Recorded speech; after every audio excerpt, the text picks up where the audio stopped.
आप झुकेगा नहीं, झुके झुकेगा नहीं। ये स्टंट है। हाँ, ये स्टेल्थ है, ये स्टेल्थ हेलीकॉप्टर था इनका, कोट अनकोट कह रहे हैं, एक्चुअली स्टेल्थ नहीं था, लोग गलत ना समझें। लेकिन वही चीज है, आपने हेलीकॉप्टर भेजा, यहाँ पे अमेरिका का वॉरशिप खड़ा हुआ है, अमेरिका का वॉरशिप को धमकाना, देखिए धमकी फ्री में है। हाँ। ये देखिए साहब, ये एक बात बताइए, आपने इनको धमकाया, इतना बड़ा चौड़ा यहाँ पे हेलीपैड भी बना हुआ है सामने, आप हेलीकॉप्टर लेकर आए, आपने धमकाया उड़ा के रख दूंगा, उसने बोला भाई हट हवा आने दे, उसने बोला ठीक है, धमकाया तो था मैंने, अपना काम पूरा करा दे, कर लिया। On a serious note Dinesh, helicopter for this is a sitting duck. अच्छा, प्रैक्टिस करते हैं ना, ओके, जो क्या उसको बोलते हैं, कबूतर मारी क्या बोलते हैं, हाँ, स्किट, अच्छा, उससे कम लगेगा दम। ओके। तो ये कोई मतलब तो आप लोग जो इशारा कर रहे हैं मेरे समझ में आ गया है। एक हाथी कहीं पर बैठा हुआ था, चूहा गया और उसने एक छोटा सा तिनका उठाया और हाथी को चुभाना शुरू किया। इतने में हाथी जहां बैठा था, ऊपर नारियल का पेड़ था, नारियल एक टूटा, हाथी के सिर पर लगा, उसके मुंह से कराह निकली। इधर चूहे ने कहा अब पता चला, मुझसे पंगे मत लेना। ये वो वाली बात है। आगे खबर देखिए, यूक्रेन पर रूस का जोरदार हमला, जेलेंस्की के गढ़ में ग्रैड रॉकेट की तेज बौछार। रूस ने 20 सेकंड के भीतर 40 रॉकेट दागे। रशिया और यूक्रेन युद्ध में शांति की तीसरी कोशिश नाकाम। ये शांति जो है, मुझे समझ, ये शांति कहाँ है, कौन है? रशिया यूक्रेन वाले मामले में कहाँ से आती हैं, किधर को जाती हैं? लेकिन फिर भी इनका नाम बार बार सुनते रहते हैं हम लोग। बिल्कुल, ये जो ग्रैड भी हैं, जो अभी आप पिनाका सुनते हैं ना ji, Pinaka is a highly advanced version. अच्छा, हाईली एडवांस्ड वर्जन। पहले एक जमाने में हमारे टाइम पे भी ग्रैड भी हुआ करता था फौज में। युद्ध के मैदान में जी, जितनी वेपनरी काम करती है, उसमें सबसे खतरनाक अगर कोई विजुअली देखने में लगता है ना, लैंड फोर्सेस में। हाँ, ये बात सही है। लैंड फोर्सेस में अगर आप देखें तो, अगर आप देखें पिनाका की फायरिंग या आप ग्रैड की फायरिंग देखें तो एक साथ जो रॉकेट निकलते हैं ट्रेल छोड़ते हुए, और ये मारक क्षमता भी इनकी इतनी है, मैं आपको बता दूं, जैसे पिनाका है 1 किलोमीटर बाय 800 मीटर्स, 1 किलोमीटर बटा 800 मीटर के उस इलाके को राख करने की क्षमता है, एशेज। मतलब करीब 2 स्क्वायर किलोमीटर। हाँ, अगर आप 800 बटा 1 किलोमीटर लें तो it can turn it into ash. बहुत ही खतरनाक। तो वो ग्रैड वैसा ही सिस्टम है, मल्टी बैरल, MBRL बोलते हैं, मल्टी बैरल रॉकेट लॉन्चर। एक साथ शॉट में निकलते रहते हैं रॉकेट और गिरते रहते हैं। 20, 30, 40, 50, 60 किलोमीटर की मारक क्षमता इसकी और भी होती है। तो ये सब है, माय गॉड। और ये इस तरीके का देखिए, 20 सेकंड के भीतर कितने 40 छोड़े जा रहे हैं। और यहां पर अगर किया जा रहा है, चलिए इतना ना मानिए आप, 1 स्क्वायर किलोमीटर भी मान लीजिए, तो यूक्रेन ने अभी क्या झेला है और क्या झेलता जा रहा है। और क्यों झेलता जा रहा है? क्योंकि जेलेंस्की ने भी ठान रखा है, झुकेगा नहीं जब तक पूरे इलाके की एक तरीके से बखिया नहीं उधड़वा देगा। और बचा क्या है वैसे? उनके घर में हुआ था। हाँ, ये उनके घर पे हो रहा है। और ये घर पे हो रहा है, ये उनका ही गांव है। ये अपने गांव में जब होता देख रहे हैं तो उनको लग क्या रहा होगा कि वो जो आग उन्होंने लगाई हुई है अब उनके घर तक पहुंच रही है, या इस बात पर खुश हो रहे होंगे कि अब तो घर तक पहुंच रही है, अमेरिका और हथियार देगा। दिनेश, इससे पहले आपके उस एपिसोड में हुआ था कि उनके खिलाफ प्रदर्शन हो रहे हैं। ये उनके ऊपर ये घर के करीब क्यों हुआ है? इसकी वजह ये है कि घर में प्रदर्शन होने लगे थे, लोग नाराज होने लगे हैं, खुद को विक्टिम और बताया ये कि देखो मेरी तक जान पर कितनी बनी हुई है और मैं नहीं रहूंगा तो तुम लोगों का क्या होगा। कहीं ये रशिया को कहते हैं ना, भाई थोड़ा घर के पास मारो यार, मैं फॉल्स फ्लैग टाइप का कुछ कर दो। ये देखिए, ये किसी भी लेवल तक जा सकता है जेलेंस्की, पर अब हमला हुआ है जेलेंस्कीपुर पर। जेलेंस्कीपुर, ये जेलेंस्कीपुर है, सही नाम दिया है, जेलेंस्कीपुर। जेलेंस्कीपुर पे जो हमला हुआ है, अब इससे देखिए, ये सारा का सारा ना ऑप्टिक्स कहते हैं हम लोग ना, war has its own optics. तो वहां पे कि मैं बेचारा, मैं विक्टिम, मैं तुम्हारे लिए लड़ रहा हूं, मेरी जान खतरे में। पेजेश्कियान ने यही तो बोला था कि नहीं मेरी जान नहीं, मुझे मारने आए थे लोग, समझो। वही जेलेंस्की कर रहा है out of the Iran playbook, मुझे ऐसा लगता है। ये जेलेंस्कीपुर में, लेकिन अगर ये सोच रहे हैं वो कि 1-2 फोड़कर वो रशिया चुप हो जाएगा, अब ये वो समझ लें, कहते हैं ना कि बुढ़िया मर गई, इस बात का डर नहीं है, मौत ने घर देख लिया, इस बात का खतरा है। अब ये जेलेंस्कीपुर देखा जा चुका है, रशिया ने देख लिया। रूस ने खार्किव पर मिसाइल ड्रोन से अटैक किया। अगली खबर देखिए, 103 ड्रोन और 4 मिसाइल से जोरदार अटैक। हमले में कम से कम 16 लोग जख्मी, कई घर तबाह। सर ये वैसे दर्शकों को भी आदत पड़ गई होगी, दुनिया को भी आदत पड़ गई है इसकी। जैसे बैडमिंटन में वो शटल कॉक इधर से उधर होता है ना, वो चल रहा है रशिया यूक्रेन के बीच में। बिल्कुल। लेकिन सर ये क्या सीटी बजेगी या खेल रुकेगा? देखिए, खेल मुझे ऐसा लगता है दिनेश भाई तभी रुकेगा जब आप ये देख लेंगे कि ठीक है, अब अमेरिका या वेस्टर्न पावर जो है यूक्रेन को हथियार दे रहा है। देखिए वो तैयार है लड़ने के लिए। जेलेंस्की को चाहिए पैसा। जेलेंस्की बन चुका है मर्सनरी। आप आहुति देते रहिए, हवन कुंड में आग चलती रहेगी। ये ड्रामा चल रहा है वहां पे। टोटल मैं आपको सरलीकरण करके बताऊं कि वहां पे आप सप्लाई करते रहिए मटेरियल, मैन पावर उसके बाद है, लोगों को मरवा रहा है, उसको कोई फर्क नहीं पड़ता। पुतिन कहता है तू मरवा रहा है, मेरा क्या जा रहा है, चलो पुतिन भी मार रहा है। और पुतिन ने 20% घेर लिया, जैसे आपके प्रोग्राम में डिस्कस करा था हमने। और वो 20% घेरा है जो बड़ा मिनरल रिच है, जिसमें खनिज पदार्थ जमीन के नीचे हैं, जिसमें लिथियम है, जिसमें दुनिया भर की चीजें, वो सारा का सारा तो घेर लिया। अब वो और घेरना चाहता है और जेलेंस्की भी लड़ता रहेगा जब तक पैसे आते रहेंगे। जिस दिन पैसा नहीं आया जेलेंस्की गायब। और ये तब तक क्या यूक्रेन जिसको हम जानते रहे, यूक्रेन अपने तरीके का एक समृद्ध और दुनिया को समृद्ध बनाने में कंट्रीब्यूट करने वाला देश रहा है।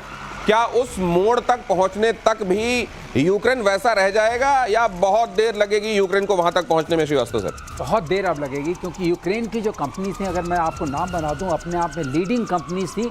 जब ये यूएसएसआर था, यूक्रेन को माना था ब्रेन ऑफ यूएसएसआर। जितनी R&D वहाँ होती थी कहीं नहीं होती। यूक्रेन के पास आर्टम है, आर्सेनल है, पैवलोग्राड है, एंथनोव है, मोटरसिच है। ये क्या है? सीकर्स बनाते थे, ट्रांसपोर्ट एयरक्राफ्ट बनाते थे, हेलीकॉप्टर के इंजन्स बनाते थे, और ये सारी चीज़ें जो हैं वो बहुत ज़रूरी थी पूरे अस्त्र शस्त्र को बनने के लिए।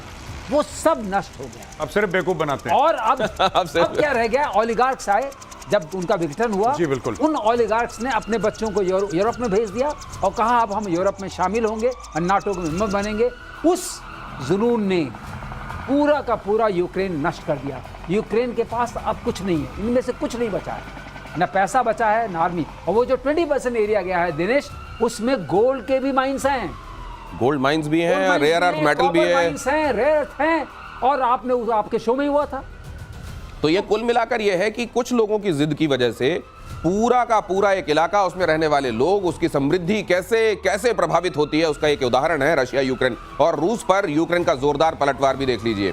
रूस के इंफ्रास्ट्रक्चर पर ड्रोन से हमला, फ्यूल डिपो, ऑयल रिफाइनरी पर अटैक। यूक्रेन ने रूस के हवाई अड्डे के आसपास के इलाके को भी निशाना बनाया। और यहाँ जो हमारे एक्सपर्ट्स लगातार आपको बताते रहते हैं कि असल में यूक्रेन भी अपनी तरफ से रशिया में हमले करने से चूकेगा नहीं, क्योंकि इसी बेसिस पर हर एक घटना को दिखाकर वो हथियार मांगता क्या है, एक तरीके से उधार में खरीदता है। और ये क्योंकि वो चलता रहेगा उधर, न सिर्फ जेलेंस्की की कुर्सी बची रहेगी, अमेरिका के हित हथियार बेचने के हिसाब से चलते रहेंगे। इसलिए ये जो घाव है, ये बहुत जल्दी इसका मरहम कहीं विश्व के पास दिखाई देता नहीं है। लेकिन क्या ये जो लोग अभी कहते हैं ना कि जो पैरासाइट होते हैं उनको बड़ा आनंद आ रहा होता है, लेकिन वहीं पर कहीं ये होता है कि जो प्रे होता है वो मर जाता है और फिर वो पैरासाइट्स को ही मरना पड़ता है। क्या उस तरह के हालात पर तो नहीं जा रहा है ये मामला? देखिए, ये इस लड़ाई से सबको फायदा है। रशिया को यह फायदा है कि रशिया जगह घेर रहा है और मिनरल रिसोर्सेज ले रहा है, रशिया को एक फायदा है। और आगे जो नेटो और EU वाला मामला है वो भी रशिया को फायदा है। जेलेंस्की को फायदा है कि जेलेंस्की को फंडिंग हो रही है और जेलेंस्की को हथियार मिल रहे हैं। जेलेंस्की तख्त पे बैठा है, ताज अपने सर पे लगा के बैठा हुआ है। यूरोप और अमेरिका को यह फायदा हो रहा है कि उनको एक बेवकूफ मिल गया है जो अपने लोगों को मरवा के हमसे हथियार लेके रशिया को मार रहा है, रशिया को नुकसान पहुंचा रहा है। तो इसमें सबका फायदा है। इसलिए लड़ाई, लोग कह रहे हैं क्यों नहीं रुकी, ट्रंप कह रहा है सीज फायर। अरे भाई, वो चीज कैसे रुक जाएगी जिसमें सबका फायदा है? वो लोग रुकने नहीं देंगे। इसमें पुतिन का फायदा, इसमें ट्रंप का फायदा, इसमें यूरोपियन यूनियन का फायदा, इसमें जेलेंस्की का फायदा। एवरीबडी इज मेकिंग मनी, सब लोग खुश हैं। जो गौरव करें बिल्कुल सही है। कांग्रेस में यूएस के सेनेटर ने बोला कि this is the best war, हमारा कोई अमेरिकन नहीं मरा है और हमारी इकोनॉमी फार्मेसी में अच्छी हो गई और मिलिट्री इक्विपमेंट में अच्छी हो गई। तो मिलिट्री इंडस्ट्रियल कॉम्प्लेक्स ग्रो किया many folds, pharmaceutical complex grow किया मैनी फोल्ड्स। को लड़ाई होगी तो दवाओं की जरूरत पड़ेगी। तो ये कुल मिलाकर के इसमें बकरा कौन है? यूक्रेनियंस। वहाँ कॉन्स्क्रिप्शन है, आपको जाना पड़ेगा। और जो नए रिक्रूट हो रहे हैं उनको 3-4 महीने की ट्रेनिंग दे करके और राइफल पकड़ा के फ्रंट। एक और चीज मैं ऐड कर दूं विद योर परमिशन सर, जो दिखता है वो बिकता है। आपने अपनी शो में कवर करा था कि भारत जैवलिन खरीद रहा है, एंटी टैंक मिसाइल। आपको याद होगा कुछ दिन पहले हमने कवर करा था जैवलिन एंटी टैंक मिसाइल।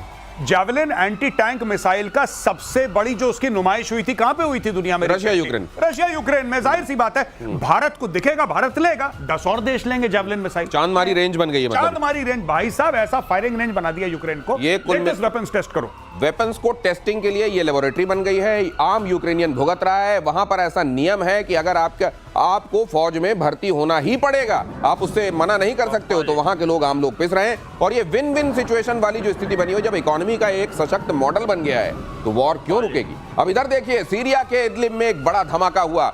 मारत मिस्रिन रोड पर बारूद डिपो में विस्फोट।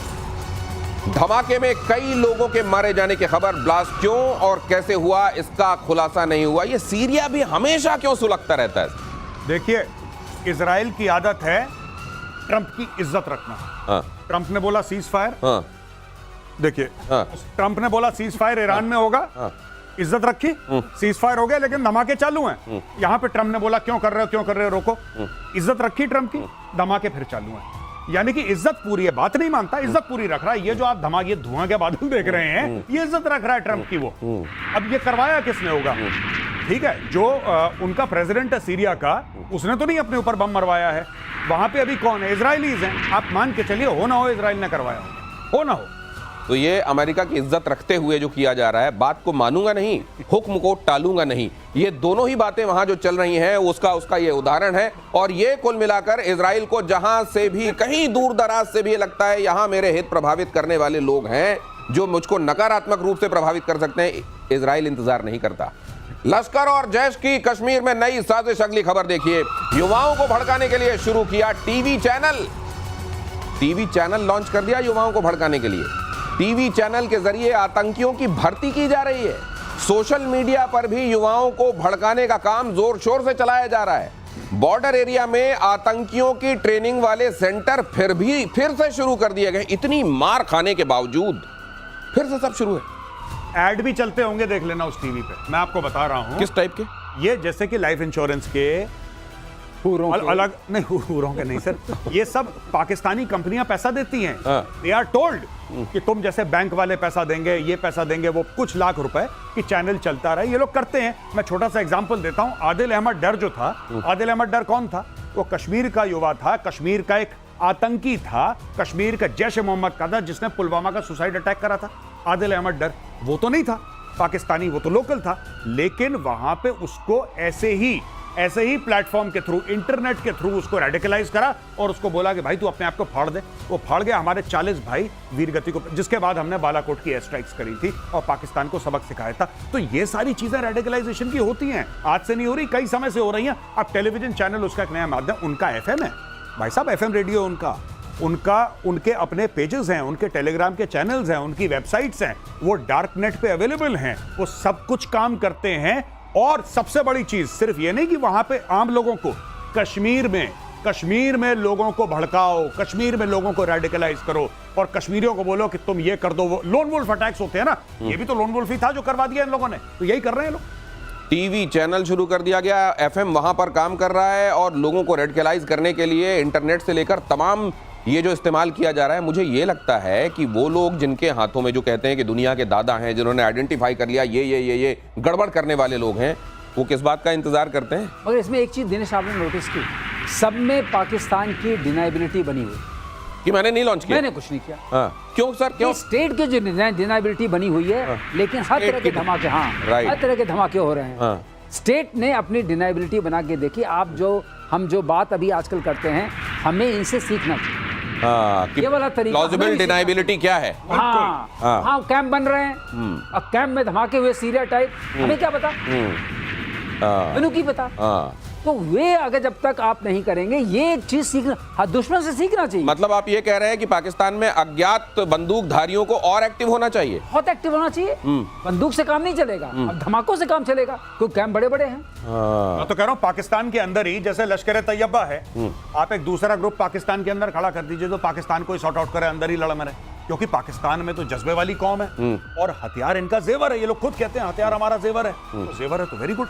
आपको कुछ नहीं करना, आपको एक ग्रुप को फंड करना है जो पाकिस्तान के अंदर है। पाकिस्तान के अंदर आपने ग्रुप कर दिया और वो ग्रुप इनको ठोकता रहे 24 घंटे। No unknown gunman, known gunman होने दो इस बार, नोन। तो वहां पर चल तो रहा है, मतलब नुमाइश तो चलिए, जैसा आप कहते हैं कि डिस्प्ले करके लोग कहते हैं, जी। तो टीटीपी वगैरह डिस्प्ले कर तो रहे हैं कि जेवर पहनाने का मादा हम में है। नहीं, वो कह रहे हैं कि लेकिन टीटीपी के जो ऑपरेशंस हैं, ठीक है ना, और टीटीपी के जो ऑपरेशंस हैं वो खैबर पख्तूनख्वा में हैं। बलोच के ऑपरेशंस, बीएलए के ऑपरेशंस जो हैं, they are limited to generally, उसके बाहर भी हुए बट जनरली बलूचिस्तान में हैं। लेकिन पंजाब अभी तक महफूज है। और ये जितनी भी बदमाशियां होती हैं भारत के खिलाफ और दुनिया भर के खिलाफ, ये पाकिस्तानी पंजाब में होती हैं।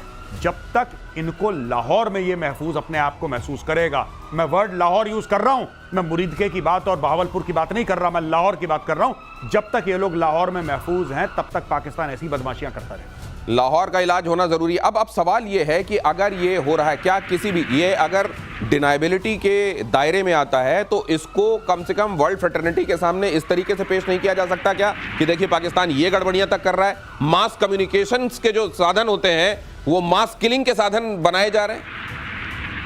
दिनेश, हम लोगों ने कितनी बार एविडेंस दिए हैं, 26/11 का एविडेंस। तो आप ये कह रहे हैं सर कि डिनाइबिलिटी हो ना हो, फर्क क्या पड़ता है पाकिस्तान को?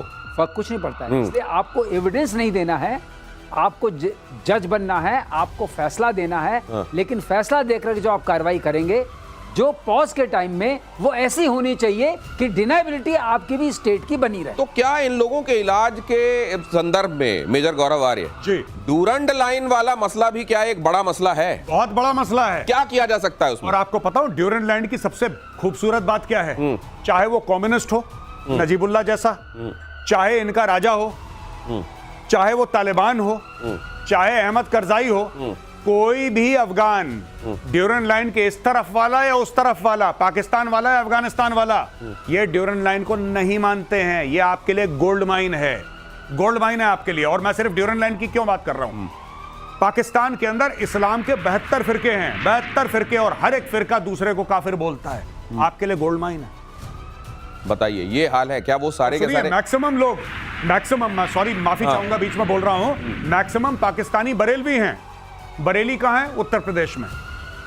कम पाकिस्तानी जो हैं वो देवबंदी हैं। देवबंद कहां है? सहारनपुर, उत्तर प्रदेश में। आपके पास इतना बड़ा मौका है, चाहें तो पाकिस्तान धू धू कर सकते हैं अगर आप चाहें तो। ये तार कहां से आप पकड़कर पूरे पाकिस्तान को हिला सकते हैं, ये प्रतिशोध इस बारे में लगातार बात कर रहा है। और अगली खबर देखिए, पाकिस्तान की मुनीर फौज पर एक और बड़ी आफत आ गई है। अब उत्तरी वजीरिस्तान में सेना पर अटैक हो रहे हैं। सेना के काफिले पर टीटीपी का हमला तहरीके तालिबान ने किया। आईईडी ब्लास्ट, जरा देख लीजिए ये तस्वीर भी, ये लाल दायरा जो हम आपको दिखा रहे हैं, इस पर देखिए यहाँ हो गई हैप्पी दिवाली इनकी। लेकिन सर ये तो हर दिन आप कह रहे हैं कि ये तो मरवाने के लिए ही लगता है अपने लोगों को, यहाँ पर ये आर्मी भेज रही है। ये वो लोग हैं जिनकी पोस्टिंग नहीं हो पाई दिनेश भाई। अच्छा, तो पैसे नहीं दे पाए, जिनके रिश्तेदार पाकिस्तानी आर्मी के एमएस ब्रांच में नहीं है, जिनका कोई बड़ा बुजुर्ग पोजीशन ऑफ पावर में नहीं है, वो धमाके की जद में आते हैं। यही काम बलूचिस्तान में हो रहा है। अब यही काम टीटीपी ने शुरू कर दिया। एकदम देखिए सिटिंग डक जैसा। और ये ना तो जैसा आप कहते हैं कि ना तो रोड ओपनिंग पार्टी दिखाई दे रही है। एक अकेली गाड़ी क्यों? अकेली गाड़ी देखिए, ये एक अकेली गाड़ी चल क्यों रही है? मुझे एक बात समझ में नहीं आ रही। तो ये भी वैसे स्किट्स जैसा आप कह रहे हैं, बिल्कुल उसी तरीके से निशाना यहाँ लगाओ टाइप से है। ये देखिए,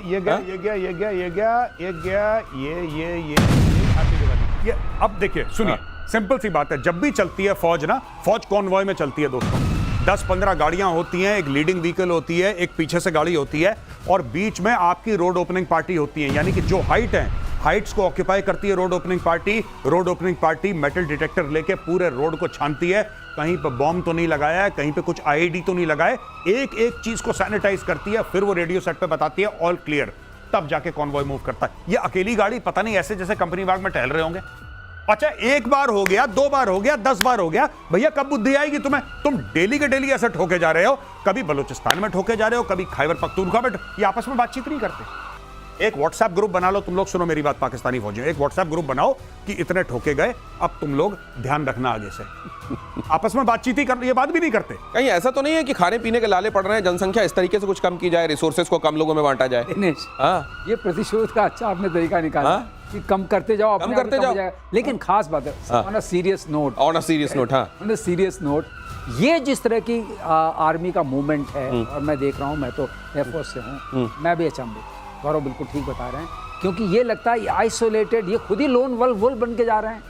इसका मतलब यह है कि जो 3 चीज़ों से चलती है फौज, मैन, मशीन, मेथड्स। तीनों चीज़ें मिसिंग हैं। स्किल मैन की मिसिंग है, मशीन है नहीं कोई इस लायक, और मेथड है ही नहीं है। अगर ये मेथड नहीं है, आप कैसे कोई चीज़ जंग जीत सकते हैं? तो ये जिहादीपन जो घुस गया है, सिर्फ जिहादियों के सहारे अपनी पॉलिटिक्स को जिंदा रखना, अपनी फौज को जिंदा रखना, अपनी इकॉनमी के लिए भीख मांगना जिंदा रखना, अपनी यूएनएससी में पोजीशन जिंदा रखना, सिर्फ जिहादी जिहादी जिहादी, ये जब तक नहीं हटेगा पाकिस्तान का भीख मांगना बंद नहीं हो सकता। मैं आपको जानता हूं। लेकिन भीख कौन? आसिम मुनीर तो भीख मांग नहीं रहा है। वहां के जो बड़े बड़े फौजी ऑफिसर्स हैं वो भीख नहीं मांग रहे हैं, और जो बेचारे उनके रंगरूट हैं वो देखिए किस तरीके से उड़ाए जा रहे हैं। आसिम मुनीर के बाद व्हाइट हाउस से अब शहबाज शरीफ को बुलावा आया। बहरहाल ये खबर देख लीजिए, शहबाज शरीफ जल्द ही वॉशिंगटन जा सकते हैं। अमेरिकी विदेश विभाग ने पाकिस्तान डेलीगेशन के अमेरिका आने की बात कही। प्रतिशोध ने, जैसे ही आपको याद होगा, ये असीम मुनीर को वहां पर न्योता देकर और खाना खिलाए जाने की बात ये खबर के तौर पर सामने आई थी। प्रतिशोध में ये बात कहा गया था कि भाई ये है क्या डेमोक्रेसी का समर्थन करने वाला, पूरी दुनिया में डेमोक्रेसी का झंडा बरदार अपने आप को कहने वाला अमेरिका, कि वहां के एक फौजी ऑफिसर को बुलाकर वो लंच करा रहा है। और शायद अमेरिका में ये बात सुनी गई तो एक कठपुतली वहां की डेमोक्रेसी के नाम पर, एक मुखौटा वहां शहबाज शरीफ जो हैं उनको बुलाकर खुरचन खिलाई जा रही है। नहीं, मैं आपको बता रहा हूं, 2-3 जो असली माल है वो आसिम मुनीर के साथ डिस्कस हो चुका है। अब इसके साथ डिस्कस होगा कि आप कंसेंसस बनाइए पाकिस्तान में, और जो भी पाकिस्तानी ये प्रोग्राम देख रहा है, मैं तुम्हारे मुंह पे बोल रहा हूं, तुम नोट कर लेना, मैंने आज की तारीख में बोला, ठीक है? ये इजराइल को रिकॉग्नाइज करवाने के चक्कर में है। ये मैं आपको बता रहा हूं, ये इजराइल को, इनको धीरे से बोला जाएगा कि इजराइल के रिकॉग्निशन का प्रोसेस शुरू करो और इब्राहिम अकॉर्ड्स में तुम लोग शामिल हो जाओ, जिसको इब्राहिमी मुआहदे के तौर पे पाकिस्तान में, क्योंकि फिर इसमें जब आप इब्राहिमी बोलते हैं तो रिलीजियस ओवरटोन आ जाते हैं, तो उनको चूरन खिलाया जा रहा है। इब्राहिम अकॉर्ड्स का पार्ट बनो, ये अमेरिका प्रेशर डालना शुरू करे। मैं ये नहीं कह रहा कि ये सबके सामने रिवील हो जाएगा या कल उसका पार्ट बन जाएंगे, but this will happen. America will pressurise Pakistan to accept Israel, और ये लोग करेंगे सर के बल खड़े होकर। तो जो वहां के कट्टरपंथी उनको भी मंजूर होगा ये? गौरव ने क्या जबरदस्त बात की। अगर ये प्रेडिक्शन गौरव का सही आता है तो ये पूरे इतने सालों की जो कहते हैं ना, जो उम्मा वाली चक्कर है, उसका क्या होगा। लेकिन ये बात हो सकती है, मैं भी इस बात को सुनने तो अगर सर ये दिमाग में इजराइल को ये रिकॉग्नाइज करते हैं तो वो देश जो